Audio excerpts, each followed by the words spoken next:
Salut les gens et bienvenue sur ma chaîne Lemon June. Cette semaine je vous retrouve pour lancer la deuxième vidéo de mon cycle sur les livres pour enfants.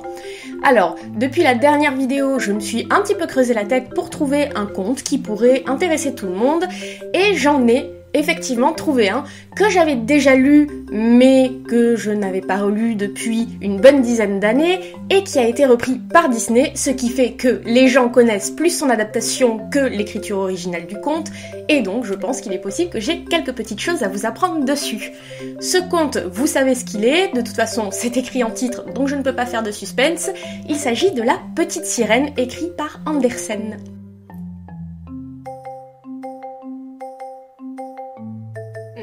Pour vous mettre dans le bain, sans mauvais jeu de mots, je vais vous lire les 3 premières lignes de l'histoire. Au large de la mer, l'eau est bleue comme les pétales du plus beau bleuet, et transparente comme le plus pur cristal. Mais elle est si profonde qu'on ne peut y jeter l'ancre et qu'il faudrait mettre l'une sur l'autre bien des tours d'église pour que la dernière émerge à la surface. Tout en bas, les habitants des ondes ont leur demeure.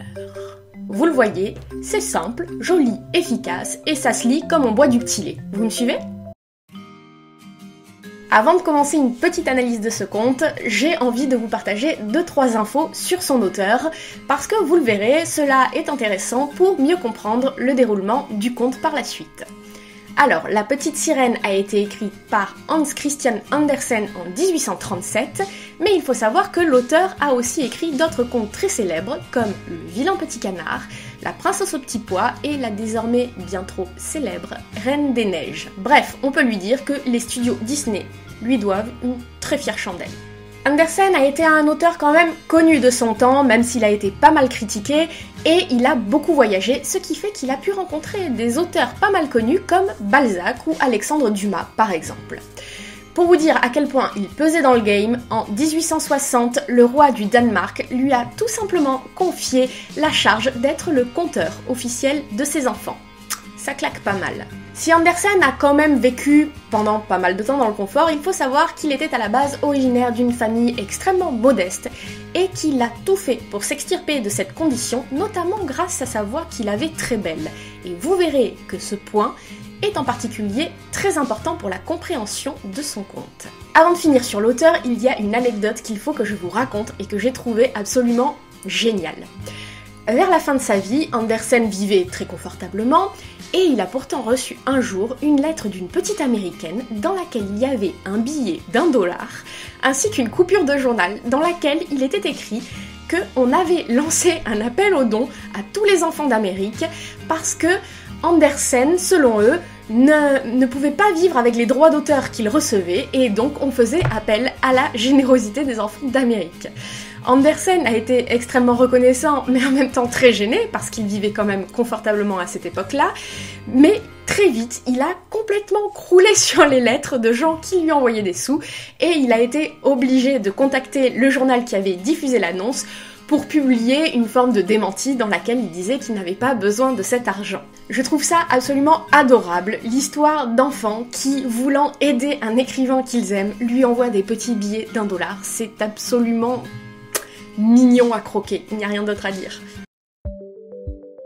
Le thème de la noblesse est présent dès le début de l'histoire de La Petite Sirène et pour cause, cette dernière est la fille d'un roi qui est lui-même le fils d'une reine qui est toujours vivante. Pour vous dire à quel point la reine soupèse le swag, elle a droit à avoir 12 huîtres au bout de sa queue alors que les dames de la plus haute compagnie ne peuvent avoir le droit d'emporter que 6. L'année de ses 15 ans, la petite sirène va aller trouver sa grand-mère pour lui faire part de son désir ardent de connaître le monde de la surface et d'aller tout simplement nager jusqu'en haut pour voir ce qui s'y passe. La grand-mère va alors déposer sur la tête de la petite sirène une couronne de lys et attacher à sa queue 8 huîtres pour symboliser son passage à l'âge adulte et la liberté qu'elle aura désormais de nager où bon lui semble. Malheureusement, tous les apparats que va porter la petite sirène sont loin d'être agréables pour elle, et je vais vous lire le passage qui correspond. « Cela fait mal, dit la petite. Il faut souffrir pour être belle, dit la vieille. Oh, que la petite aurait aimé secouer d'elle toutes ses parures et déposer cette lourde couronne. Les fleurs rouges de son jardin lui seyaient 1000 fois mieux, mais elle n'osait pas à présent en changer. Les ornements que va porter la petite sirène sont donc censés symboliser son passage dans l'âge adulte, mais aussi donc sa liberté d'aller là où bon lui semble. Cela dit, on voit très vite que ces ornements entravent la petite sirène, ils ne sont pas agréables à porter, et finalement on pourrait dire même qu'ils l'empêchent de nager aussi librement qu'elle le voudrait. Pour ma part, je vois là tout simplement une image des responsabilités d'adultes, c'est-à-dire que bien qu'on soit libre, il nous incombe aussi des responsabilités qui peuvent être pesantes et nous entraver dans notre liberté, à la manière dont la couronne de lys et les huîtres à la queue de la petite sirène l'empêchent d'être totalement à l'aise. À mon avis, on doit voir dans ces lignes une mise en garde sur le passage à l'âge adulte chez les femmes notamment, chez qui la coquetterie, qui est malheureusement souvent de mise à cette époque, nécessite douleur et sacrifice. Souffrir pour être belle, c'est bien le thème qui est ici abordé et qui continuera aussi dans la suite de l'histoire, parce qu'il faut savoir que quand la petite sirène pourra enfin accéder à la surface, ce sera au prix d'immenses douleurs, car effectivement elle ne pourra pas effectuer un pas sur ses nouvelles jambes sans souffrir le martyre. Le thème vraiment central de ce conte, vous allez le voir, est surtout celui de vouloir aller toujours plus et surtout trop haut. Dès les premières lignes du conte, on voit que le fond de la mer recèle de vrais trésors, avec des fleurs qui sont chatoyantes, des perles magnifiques qui sont nichées dans les huîtres, et encore des fruits qui semblent faits d'or. Il y a une phrase très intéressante pour moi dans ce conte qui va nous décrire les fonds marins, et surtout faire une comparaison qui me semble assez importante. Je vous la lis. On se serait cru très haut dans l'azur, avec le ciel au-dessus et en dessous de soi, plutôt qu'au fond de la mer. Est-ce que là, on ne serait pas sur une comparaison avec le paradis qui est censé être perché très haut, justement? Les paysages des fonds marins sont des paysages merveilleux et naturels, et pour moi, ils peuvent donc être comparés à l'Éden.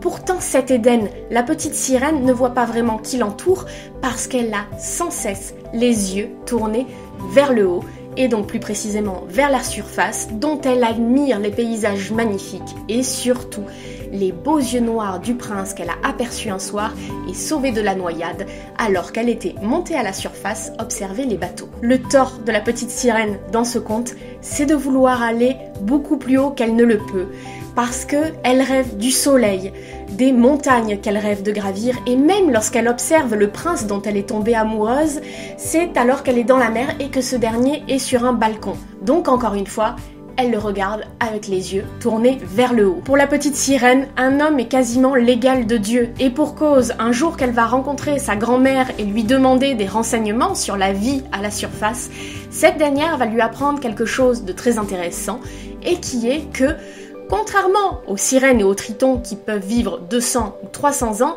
les hommes ont une durée de vie plus courte, mais ils bénéficient d'une âme immortelle qui peut leur survivre même après leur mort. Je vais vous lire un petit passage qui y fait référence. « Pourquoi n'avons-nous pas une âme éternelle ? Dit la petite attristée.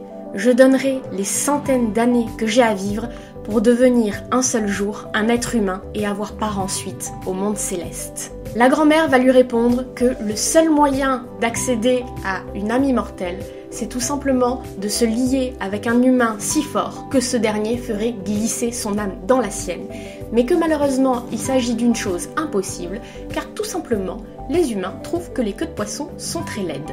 Vous avez vu, on retrouve encore ici le thème du passage à l'âge adulte avec les transformations corporelles et malheureusement encore une fois le sacrifice lié à la volonté de séduire. Vous connaissez l'histoire d'Icare qui s'est fabriqué des ailes en cire et qui, en s'approchant trop près du soleil, a chuté? La petite sirène, elle va miser sur les jambes et malheureusement cela va lui coûter très cher. Elle va y laisser sa jolie queue de poisson, sa voix, mais aussi, malheureusement, sa vie. En allant voir une sorcière pour troquer sa queue de poisson contre des jambes, la petite sirène va tout simplement pactiser avec le diable car elle se renie. Déjà, elle devra porter le lourd fardeau de la douleur, car à chaque pas qu'elle effectuera, ce sera comme si des épées lui transpercent les pieds et les jambes. Ensuite, petite cerise sur le gâteau, elle va aussi laisser à la sorcière, en paiement pour ses jambes, sa voix, qui est la plus belle chose dont elle dispose. Rappelez-vous, je vous ai dit au début de la vidéo que Andersen était justement très fier de sa voix qui lui avait permis d'accéder aux hautes sphères de la société. Vous voyez un petit peu le lien ? Finalement, La petite sirène ne fait ni plus ni moins que se renier elle-même et aller contre sa nature. Moralité de l'histoire, il ne faut pas viser trop haut car on finit par en oublier qui on est et surtout c'est au prix de terribles souffrances. On peut y voir là justement un clin d'œil avec la vie d'Andersen qui, issu d'un milieu modeste, a essayé pendant des années d'accéder à des sphères hautes de la société en se sentant toujours humilié de ne pas être à sa place. Lors de sa première sortie à l'extérieur, la petite sirène va être tout simplement agréablement surprise par un orage qui va tomber, et pour cause, quand on est sirène, se laisser porter par les vagues quand il y a de l'orage, c'est plutôt sympa. Malheureusement, les hommes sont loin de partager le même avis qu'elle.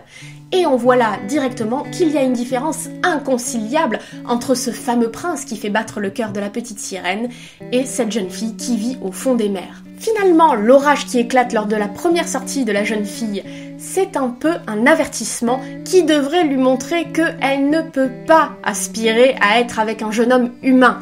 Malheureusement, la petite sirène est très têtue. Et on peut aussi se dire que l'expression « un océan les sépare » n'a jamais autant eu de sens que dans ce conte. Une petite anecdote qui m'a quand même bien foutu en rogne, c'est que quand la petite sirène va finalement avoir ses jambes d'humaine et perdre sa voix, le prince va la voir et va la recueillir car il la trouve vraiment charmante en l'appelant son enfant trouvé, ce qui est déjà bien étrange en soi, mais attention, comble de l'honneur, le prince va l'autoriser à dormir sur un petit coussin de velours devant la porte de sa chambre. Attention, mesdames et messieurs, on a du gros gentleman en bois. Finalement, la petite sirène, elle a peut-être des jambes maintenant, elles sont peut-être très jolies, mais vu qu'elle n'a plus sa langue, le prince ignore tout de son lignage et il ne peut pas s'empêcher de la considérer inférieure à lui. Le comble de l'ironie, c'est que le prince se souvient parfaitement bien qu'un jour, une jeune femme l'a sauvé de la noyade. Mais comme il est un petit peu con, il ne fait absolument pas le rapprochement avec l'adorable jeune fille muette qu'il a sous les yeux. Le problème, c'est que la petite sirène, si le prince ne veut pas d'elle, va tout simplement mourir et se transformer en écume. Parce que oui, c'est ce qui arrive aux sirènes qui meurent. Et alors, autant vous dire qu'elle en a vraiment gros sur la patate quand elle s'aperçoit que le prince commence tout simplement à croire qu'une jeune fille, fille d'un roi voisin, est peut-être la jeune fille qu'il a effectivement sauvée de la noyade. Ouais, voilà. Et attention, on va sortir de nouveau les trompettes du gentleman en bois parce que lorsque le prince va décider de se marier avec la jeune princesse du pays voisin, il va quand même avoir le culot formidable de dire à la petite sirène, je cite, « Toi qui m'aimes mieux que toutes les autres, tu te réjouiras de mon bonheur. » Et pour bien enfoncer le couteau, ce sera la petite sirène qui portera la traîne de la mariée lors du mariage. Bref, c'est formidable, souffrons en silence, tout est magnifique au pays des merveilles. On notera quand même la joyeuse morale qui veut que le prince est assez con pour croire qu'une jeune princesse issue du royaume d'à côté est bien plus capable de lui sauver la vie que la jeune fille qu'il a récupérée sur la plage et dont évidemment il ne sait rien du lignage.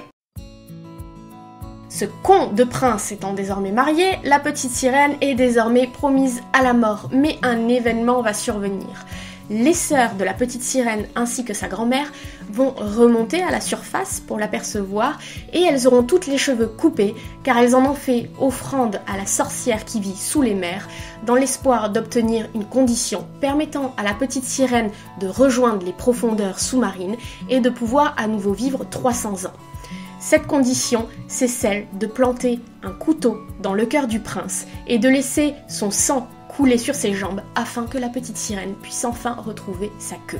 Finalement, on ne peut pas parler vraiment de choix mais de sacrifice. Quoi qu'il arrive, le prix à payer pour le choix de la petite sirène, c'est celui de la vie.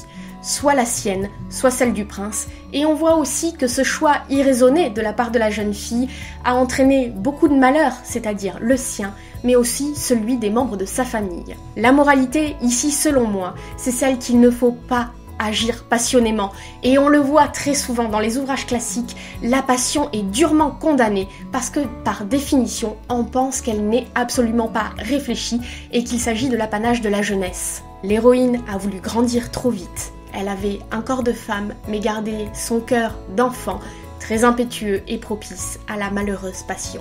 Vous vous en doutez, la petite sirène a un cœur très pur et très bon, et elle ne pourra se résigner à tuer le jeune homme qui a fait tant battre son cœur et pour lequel elle a renié qui elle était. La petite sirène va donc jeter le poignard à la mer et mourir. Cela dit, il y aura autre chose pour elle, car grâce à sa bonne action et à tous les sacrifices qu'elle a fait seulement dictés par l'amour, la petite sirène va avoir l'occasion de rejoindre les filles de l'air, qui sont des formes d'esprit et qui ont pour tâche d'apporter du bonheur aux humains. Et à l'issue de cette épreuve, qui durera 300 ans, la petite sirène pourra enfin accéder à l'âme immortelle. On finit donc le conte sur une autre morale qui est pour moi beaucoup plus religieuse et qui est celle déjà du pardon dans l'épreuve, mais aussi de la notion de sacrifice et de sens du devoir qui permettent d'accéder au bonheur éternel. Cette vidéo est maintenant terminée et j'espère qu'elle vous a plu. En tout cas pour ma part, j'ai vraiment pris un grand plaisir à analyser avec vous la petite sirène. Pour être absolument franc jeu avec vous, je veux que vous sachiez que lorsque j'ai lu le conte, j'ai préféré n'absolument pas me renseigner ni sur des livres ni sur la toile pour connaître les interprétations possibles, parce que je voulais tout simplement vous livrer un avis très subjectif et très personnel sans être influencé par quoi que ce soit. Cela dit, une fois que la préparation de ma vidéo a été terminée, j'ai voulu quand même vérifier un peu ici et là ce qui pouvait être dit sur le conte pour être sûr que je n'allais pas vous dire non plus de grosses conneries. Mais bon, tout va bien. D'après ce que j'ai vu, je suis quand même sur les rails. Il faut que vous sachiez cependant qu'il y a de nombreuses interprétations possibles à ce conte, qui sont toutes d'ailleurs extrêmement intéressantes et que je vous invite à regarder. Et en ce qui concerne le conte en lui-même, il faut que vous sachiez qu'il est très court et que sa lecture ne doit pas prendre plus d'un quart d'heure. Et je vous invite donc fortement à le lire et je serais aussi extrêmement heureuse si vous pouviez en commentaire me dire votre avis sur le conte, sur cette vidéo et aussi pourquoi pas me donner des idées pour mes prochaines vidéos sur les livres pour enfants. Je voulais également vous adresser un gros merci tout simplement parce que à chaque vidéo que je poste, je reçois des commentaires qui sont absolument adorables de votre part et qui me vont véritablement droit au cœur. Pour moi, c'est un vrai plaisir de faire ce que je fais, mais le plaisir, il est tellement prolongé.